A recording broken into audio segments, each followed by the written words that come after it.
Good morning. Shri Swami Samarth. काल रात्री भावाचं पार्सल आलं होतं. त्याने त्याच्यासाठी 2 बॅग्स ऑनलाईन ऑर्डर केल्या होत्या, तर ते पार्सल रिसीव केलं. त्यानंतर परीसाठी हा खाऊ आणला होता. तिची तब्येत ठीक नाही आहे, त्यामुळे तिचे पप्पा येणार होते तिला न्यायला गावी. आजारी असल्यामुळे मग तिला गावी घेऊन जाणार होते ते. आता मला सुद्धा 8वा महिना लागलेला आहे, तर मला सुद्धा जास्त स्ट्रेस घेऊन चालणार नाही. तर ते म्हणाले मी तिला गावी घेऊन जातो. आणि गावचा एक डॉक्टर आहे, त्या डॉक्टरचा गुण येतो तिला. इथे 2 डॉक्टरांना दाखवलं, पण म्हणावा असा गुण काही तिला त्या डॉक्टरांचा आला नाही. कधी कधी काय होतं, लहान मुलांना ठराविक डॉक्टरांचाच गुण येतो आणि ती जशी झाली तसं आमचा जो नगरचा डॉक्टर आहे त्याच्याकडे आम्ही तिला दाखवत होतो, तर त्या डॉक्टरचा तिला छान असा गुण येतो. मग ते म्हणाले की मी उद्या येऊन तिला घेऊन जातो.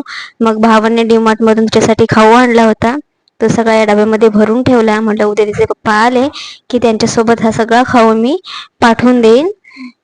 परी गेले तर अजिबात करमत नाहीये, पण काय करायचं आता, मुलांची तब्येत ठीक नसली की मग अशी ॲडजस्टमेंट करावी लागते.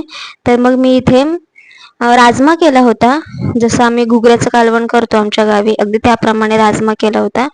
अर्धी चपाती चुरली, बळच तिला खायला घातली. तिला अजिबात जेवण जात नव्हतं, तरीसुद्धा बळच तिला ती चपाती चारली. आणि मग त्यानंतर मग भाऊ आला ऑफिसमधून. मग पार्सल त्यांनी ओपन केलं. 2 बॅग्स होते त्याच्यामध्ये.